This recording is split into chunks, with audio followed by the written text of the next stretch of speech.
This is my prayer, that you open my eyes to see that everything is possible. Lord, I need this too. Every hour I do. Selamat pagi para pendengar My Salva Renungan Pagi. Pagi ini marilah kita mendengarkan renungan yang akan disampaikan oleh Mayor Neta Supriyanto. Sebelumnya marilah kita berdoa terlebih dahulu.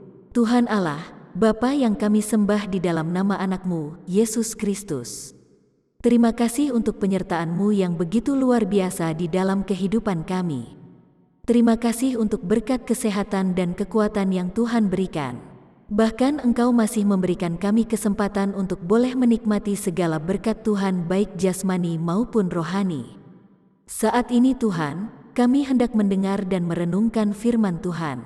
Biarlah Engkau melayakkan kami, umat-Mu, sucikan hati dan pikiran kami, Bapa. Biarlah hati dan pikiran kami hanya tertuju kepada firman Tuhan. Tuntunlah kami agar bisa memahami maksud firman Tuhan yang akan disampaikan dan renungkan bersama. Dan mampukanlah kami untuk menjalani kehidupan kami dengan berpedoman pada firman Tuhan. Di dalam nama Yesus Kristus kami berdoa. Amin. Saudara sekalian yang diberkati oleh Tuhan, kita patut bersyukur oleh karena pertolongan Tuhan yang terus terjadi dalam kehidupan kita sepanjang waktu ini.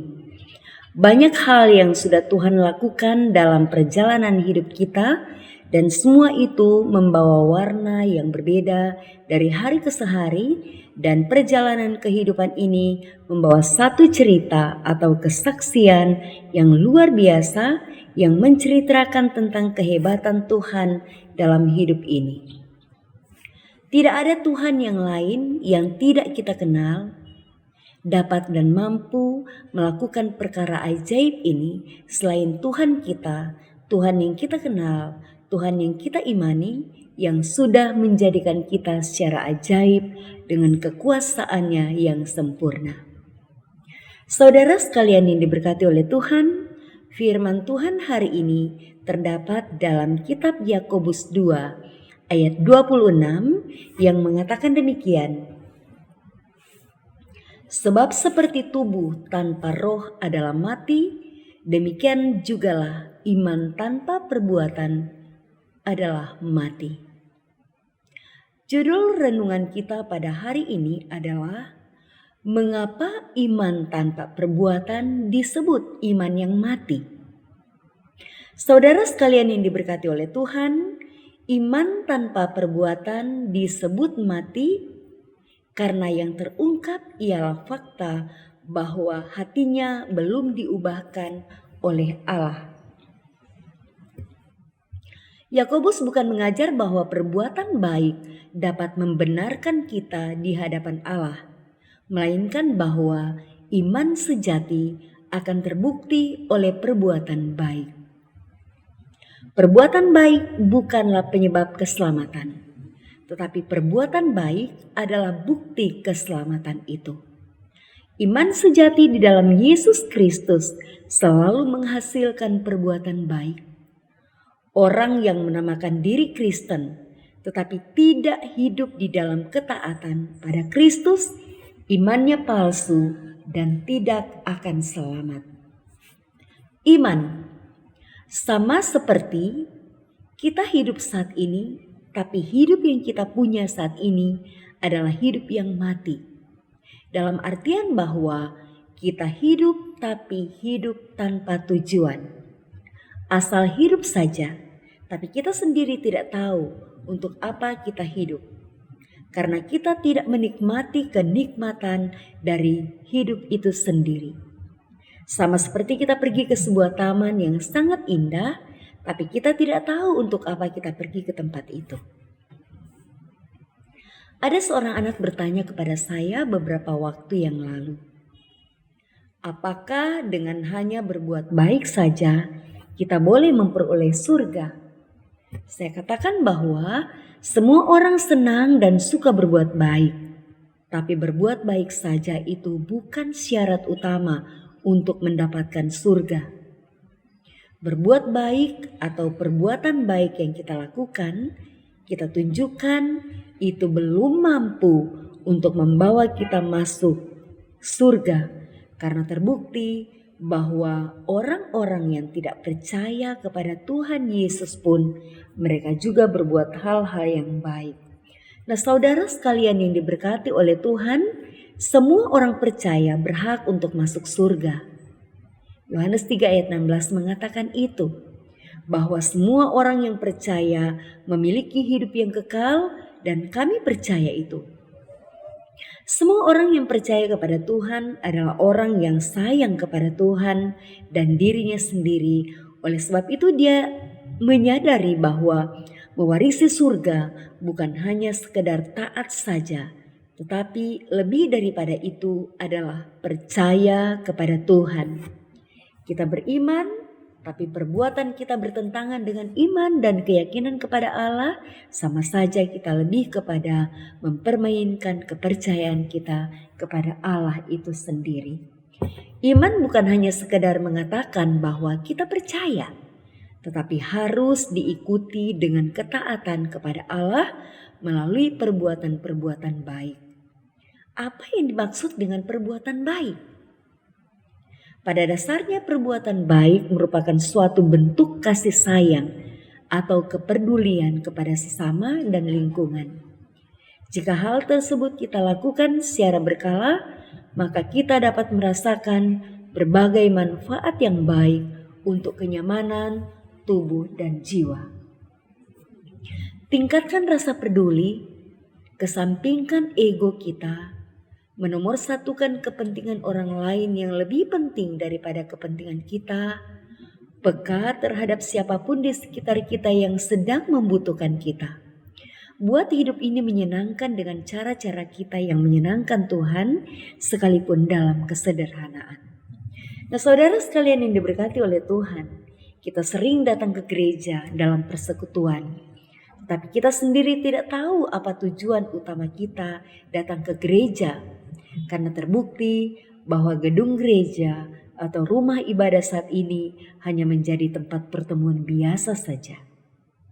Kita tidak merasakan kesakralan dari ibadah-ibadah tersebut, yang mana seharusnya kita datang ke rumah Tuhan atau ke gereja karena kita sedang merindukan hadirat Tuhan dengan bersyukur untuk semua berkat keajaiban Tuhan yang terus terjadi dalam hidup kita dan mengindahkan waktu yang Tuhan berikan kepada kita untuk ada di hadirat Tuhan di waktu yang sudah Tuhan khususkan.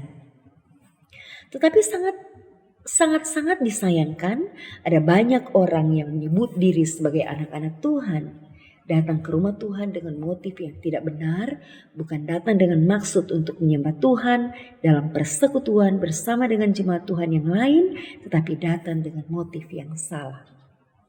Ajaran Kristen tentang keselamatan berdasarkan iman dan bukan perbuatan adalah alkitabiah. Akan tetapi banyak orang Kristen justru terlena sehingga tidak lagi melihat pentingnya perbuatan baik sebagai bukti nyata dari iman yang dimilikinya. Yakobus menunjukkan bahwa ada iman yang mati, yaitu iman yang tidak disertai dengan perbuatan. Hanya sebatas percaya, hanya sebatas beriman kepada Tuhan, tetapi masih menghalalkan dosa di dalam hidupnya. Teladan iman yang sejati dapat kita lihat dari kehidupan beberapa tokoh-tokoh Alkitab. Sama seperti Bapak Abraham, dia disebut sebagai Bapak orang beriman karena sudah menunjukkan keberaniannya melalui mengorbankan anak satu-satunya Ishak, dan Allah pun memperhitungkan tindakannya sebagai kebenaran. Seorang wanita pelacur, sungguh-sungguh hidupnya sangat menyedihkan, menjadi sampah masyarakat. Dia dipandang rendah dan dianggap manusia paling berdosa. Tapi Rahab dibenarkan oleh Allah karena keberaniannya menyambut para pengintai Israel dengan mempertaruhkan nyawanya. Keberanian dari Rahab membuktikan imannya, karena terbukti pun demikian ia percaya kepada Allahnya orang Israel. Nah, saudara sekalian yang diberkati oleh Tuhan, pesan Yakobus makin jelas bahwa iman tanpa perbuatan adalah seperti mayat. tubuh tanpa roh. Iman seharusnya berpadu dengan perbuatan. Allah menghendaki agar iman harus dinyatakan dalam perbuatan-perbuatan kita. Iman dan perbuatan adalah kesatuan yang tidak terpisahkan. Melalui perbuatan kita menunjukkan dan membuktikan iman yang sejati di dalam kehidupan kita. Nah, saudara sekalian yang diberkati oleh Tuhan, beriman kepada Allah membuktikan bahwa kita sangat mengasihi dan sangat bergantung kepada Allah, serta menyadari bahwa Allah sangat sayang terhadap kita. Saat meyakini bahwa kehadiran Allah di dalam dunia ini dan penebusan dosa yang telah dilakukan dalam kehidupan kita demi keselamatan jiwa untuk mendapatkan surga yang telah Dia janjikan, maka sangat beruntunglah kita karena semua pengorbanan yang sudah Allah lakukan dalam kehidupan kita, semua bermuara pada kasih Allah yang tulus sehingga rela berkorban untuk keselamatan jiwa manusia yang adalah ciptaannya yang termulia. Keselamatan adalah tindakan berdaulat Allah di mana seseorang berdosa mengalami kelahiran kembali yang dikerjakan oleh Roh Kudus yang dicurahkan atasnya. Di dalam Titus 3 ayat 5, sehingga ia lahir kembali, Yohanes 3 ayat 3. Ketika hal ini terjadi, Allah memberi orang berdosa yang telah diampuni sebuah hati baru dan menaruh roh yang baru di dalamnya. Di dalam Yehezkiel 36 ayat 26. Allah mencabut hatinya yang telah dikeraskan oleh dosa dan mengisinya dengan Roh Kudus. Roh ini menyebabkan orang yang selamat jalan dalam ketaatan kepada firman Allah. Iman tanpa perbuatan disebut mati karena yang terungkap ialah fakta bahwa hatinya belum diubahkan oleh Allah.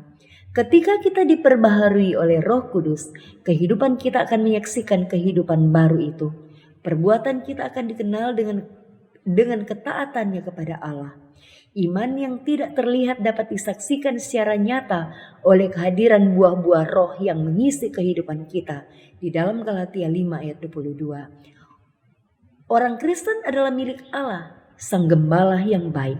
Sebagai dombanya kita mendengar suaranya dan mengikuti Dia di dalam Yohanes 10 ayat 26 sampai ayat yang ke-30. Saudara sekalian yang diberkati oleh Tuhan, iman tanpa perbuatan disebut mati karena iman sejati menghasilkan ciptaan baru dan bukan mengulangi perbuatan-perbuatan dosa yang pernah dilakukan. Iman tanpa perbuatan adalah mati karena datangnya dari hati yang belum dibaharui oleh Allah. Yakobus menulis bahwa iman dan perbuatan harus seimbang. Iman bila disertai dengan tindakan nyata akan menjadi sempurna. Jika tidak, maka iman itu akan menjadi kosong dan sia-sia. Apabila kita mengalami pergumulan, sakit penyakit, penderitaan yang pergumulan yang sangat berat, kebanyakan dari kita masih menyalahkan Tuhan, masih mengeluh, masih menyalahkan diri sendiri, masih panik, bersungut-sungut, masih lebih minta pertolongan ke dukun, ke orang pintar, ke paranormal, karena kita belum yakin akan kuasa Tuhan. Masih ada keraguan-raguan dalam diri kita tentang kuasa Tuhan yang ajaib itu. Kita lebih kepada sesuatu yang serba instan, lebih kepada sesuatu yang serba cepat, sehingga menghalalkan segala cara tanpa kita sadari sudah mengecewakan Tuhan dan membuat Allah menjadi cemburu dengan tindakan-tindakan kita itu. Allah melakukan keajaiban-keajaiban dalam hidup kita atas dasar keyakinan kita kepadanya. Bagaimana Allah mau bertindak hebat atas hidup kita, termasuk hal-hal yang sedang kita gumuli kalau kita sendiri tidak yakin dengan kehebatan Allah dan semu dari manusia. Kehidupan kita tidak dapat menjadi saksi iman apabila hidup kita tidak mengalami kemenangan. Dan ini adalah bukti bahwa iman kita tidak disertai dengan perbuatan. Mengenal dan menerima Injil adalah suatu pertobatan dan mengalami kepercayaan yang sungguh-sungguh kepada Tuhan. Membuang dan meninggalkan segala sesuatu dalam bentuk dosa apapun itu dan membiarkan hidup kita dikuasai oleh Roh Kudus Tuhan. Biarkan Yesus menguasai hidup kita melalui Roh Kudus-Nya yang senantiasa mendampingi kehidupan kita sepanjang waktu. Saat itu kita akan merasakan betapa anugerah Tuhan itu sungguh nyata dalam perjalanan hidup kita. Kita terus akan disadarkan bagaimana kita harus berlaku dalam keseharian kita dan akhirnya meninggalkan kebiasaan-kebiasaan duniawi yang menjauhkan kita dari kasih dan anugerah Tuhan. Kiranya penderitaan Kristus yang menyebabkan adanya keselamatan bagi dunia akan membawa kita kepada ketaatan iman yang sungguh kepada Tuhan dan meninggalkan segala bentuk dosa dalam kehidupan dan kehidupan kita hanya untuk memuliakan Tuhan. Iman yang benar pasti membawa sebuah perubahan hidup dan menghasilkan perubahan yang baik. Iman dan perbuatan harus berjalan seirama sesuai dengan yang Tuhan inginkan. Tuhan Yesus memberkati kita sekalian. Amin.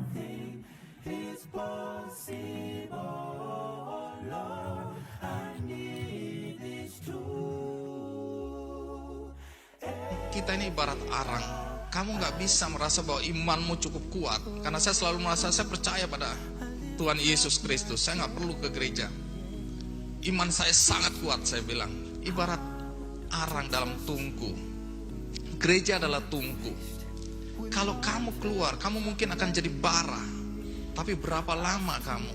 Karena ketika imanmu mati, kalau kamu di gereja, maka arang-arang lain yang akan membakar kamu sehingga imanmu terus tumbuh. Saya bilang, Tuhan, Engkau dengan caramu menjawab doaku. Baik, karena diminta ada kesaksian. Yang banyak dibaca adalah kesaksian saya ketika saya menulis di Andy's Corner ya, di website saya, tentang bagaimana kesaksian bahwa Tuhan itu ada. Ketika saya remaja tumbuh dan mencari identitas diri, pada saat itu saya melihat hal-hal yang menurut saya tidak cocok dengan prinsip-prinsip yang selama ini diajarkan di gereja. Beberapa jemaat saya lihat karena bertetangga di luar gereja, mereka kasar dengan istri-istri mereka. Bahkan saya menyaksikan sendiri ada yang memukul istrinya. Dari situ saya bilang, percuma dia bicara tentang kasih, tetapi dalam perilaku sehari-hari tidak ada kasih di situ. Jadi saya mulai tidak percaya pada gereja waktu itu untuk jangka waktu yang lama. Istri saya, bapaknya tentara, tetapi dia satu-satunya yang Kristen. Atas izin orang tuanya dia memilih agamanya. Orang tuanya sangat demokratis. Ketika dia bilang saya mau jadi Kristen, orang tuanya bilang sepanjang kamu jadi Kristen yang baik silakan. Dan saat ini dia yang aktif mendorong saya untuk kembali ke gereja. Jadi satu hari berkali-kali ya, anak-anak dibawa ke gereja, dia selalu bilang, En, kamu adalah kepala rumah tangga, kamu harus memberikan teladan. Saya bilang, kamu aja. Karena hati saya tidak bisa berpura-pura untuk ke gereja, kemudian saya tidak terlalu percaya pada gereja. Sampai satu hari saya dan Abu Rizal Bakri waktu itu dengan jet pribadinya kami ke Uzbekistan. Dalam perjalanan cuaca buruk sekali. Pesawat kami diombang-ambing di atas Maldives itu. Saya bilang, Tuhan, kali ini tolong saya jangan jatuh. Sungguh mati kalau nggak jatuh saya akan kembali ke gereja. Saking takutnya saya bilang, Tuhan, benar-benar kali ini saya tidak bohong, saya akan ke gereja. Nah, hal yang membuat saya sedikit lega atau sedikit merasa tenang waktu itu di tengah cuaca yang buruk, saya bilang udah pasti jatuh waktu itu, pesawatnya sudah begini-begini, kilat, petir, hujan deras. Tapi saya lihat pilotnya orang bule. Nah, kita kan orang Indonesia asal bule aja tenang gitu ya. Walaupun mungkin bulenya baru belajar nyupir juga gitu. Tapi akhirnya kami sampai. Kembali ke Jakarta, saya cerita pada istri saya. Belum cerita dulu. Saya bilang sama istri saya, minggu ini kita ke gereja ya. Kaget istri saya. Hah? Serius? Iya, kita ke gereja. Kenapa? Udah nggak ada masalah, aku pengen ke gereja. Saya sembunyikan itu kan. Tapi istri saya kan penasaran, apa yang membuat Andi Noe tiba-tiba berubah drastis kembali ke gereja. Akhirnya satu hari saya cerita, Pi, kamu tahu nggak? Aku ini nyaris jatuh. Kapan? Nah, saya ceritakan. Dia bilang, tunggu dulu. Aku ingat tanggal berapa itu. Ingat. Jam berapa? Nah, pada jam itu rupanya dia dan anak bungsu kami, saya punya 3 anak bungsu kami, mereka tiba-tiba berdoa. Malam itu kata istri saya, nggak tahu kenapa saya harus berlutut bersama anak bungsu, karena kebetulan mereka cuma berdua di rumah. Ayo kita doakan ayah. Doakan apa? Kata anak saya, kita doakan semoga ayah kembali ke gereja. Dan jam itu, detik itu dia berdoa, dan detik itu pesawatnya begini.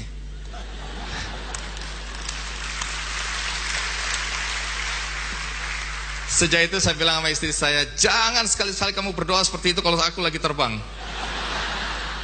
Deg-degannya luar biasa. Jadi saya bilang lain kali doanya waktu aku di darat aja, jangan di udara. Saya ini penakut naik pesawat. Jadi pada saat itu memang doanya dikabulkan, dan sejak saat itu saya ke gereja.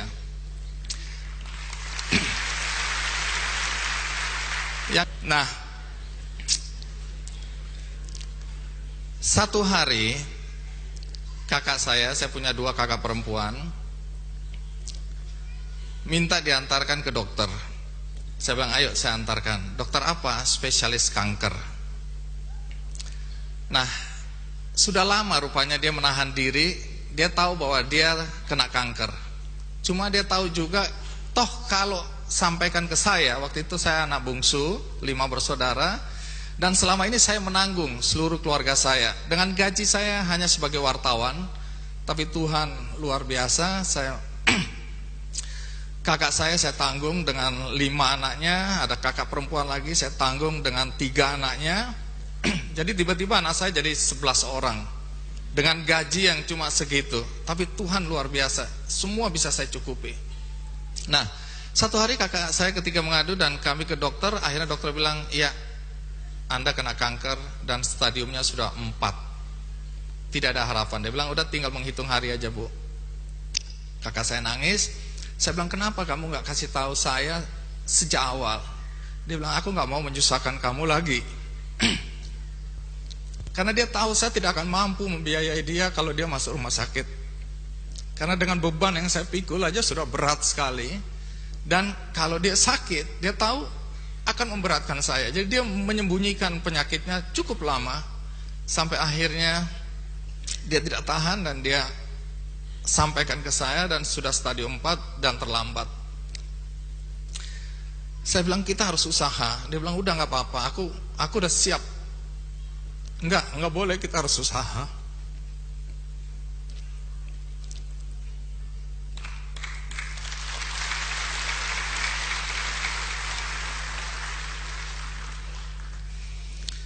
Akhirnya kami ke rumah sakit Darmais, dan dokter bilang memang harus dibuang, dipotong. Itu satu-satunya, setelah itu baru dikemo, usaha terakhir. Saya bilang kita harus lakukan. Dia bilang enggak usah. Begitu lihat biayanya, saya hampir pingsan memang. Karena hari itu gaji saya tidak cukup. Bahkan saya udah mulai bingung, ini harus pinjam ke siapa lagi untuk bisa menutup biaya. Tapi saya bilang enggak, kamu harus ke rumah sakit. Entah bagaimana nanti biayanya. Nah, malam itu karena saya tidak tahu lagi saya harus mencari uang dari mana, saya berlutut. Ini sebelum saya kembali ke gereja. Jadi ini sebelum kejadian yang pesawat digoyang tadi, saya tidak ke gereja. Tapi hari itu saya bilang, saya tidak punya jalan keluar selain pada Tuhan. Saya berlutut sendirian di kamar. Saya bilang, Tuhan, sebagai manusia saya sudah tidak tahu lagi bagaimana caranya.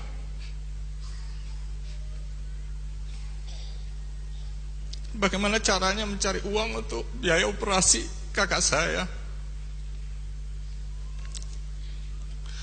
Berdoa sampai jam 2 pagi. Akhirnya saya capek, saya tidur. Bangun pagi, mungkin karena iman saya nggak terlalu kuat, saya bilang nggak ada keajaiban apa-apa. Karena tetap saja saya pusing mikirin bagaimana biayanya. Nah, waktu saya jalan ke kantor, handphone saya bunyi. Saya angkat, dari seorang teman, dia punya perusahaan PR.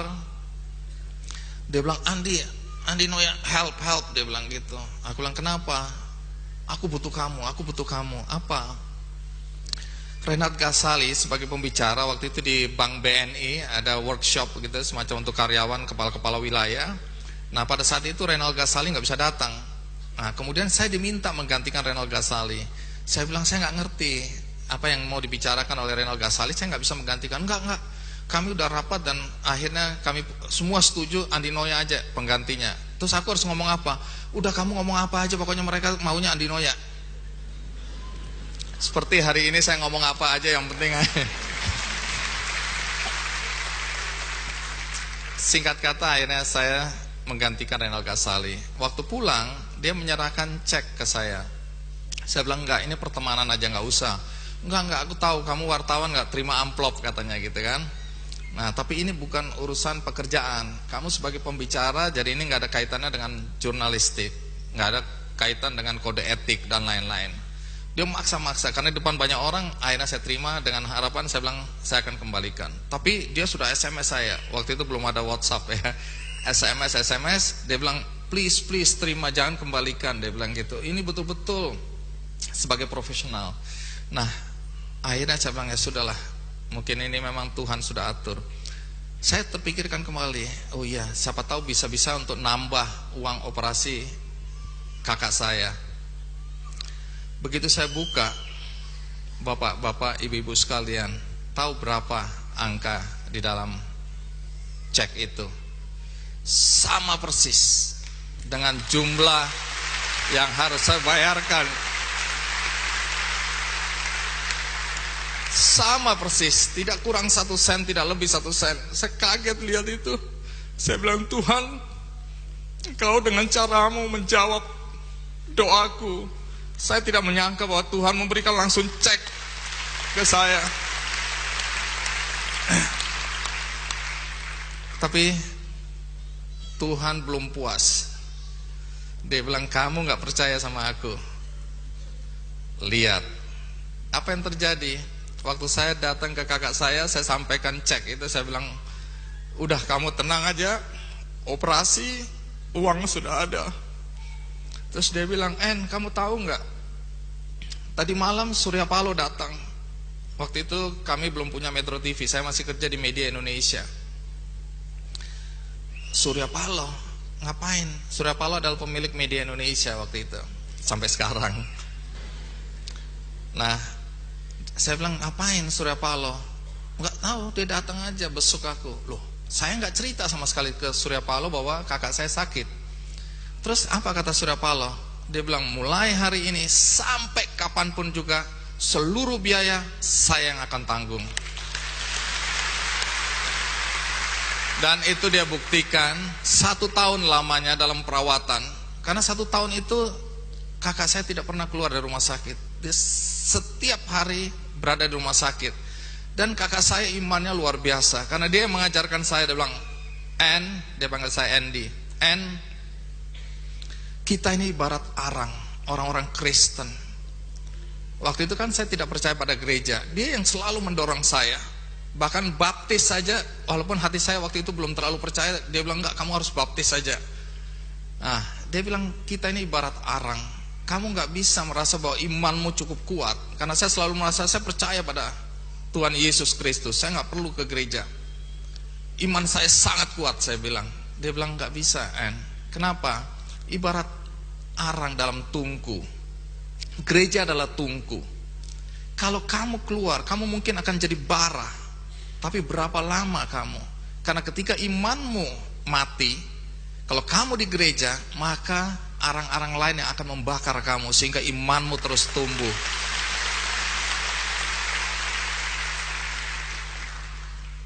Jadi 1 tahun lamanya kakak saya di dalam pengobatan. Akhirnya kakak saya meninggal. Tetapi yang membuat saya bahagia adalah dia meninggal secara terhormat. Dia meninggal dengan perawatan terbaik. Dan itu karena Yesus Kristus Tuhan kita. Terima kasih.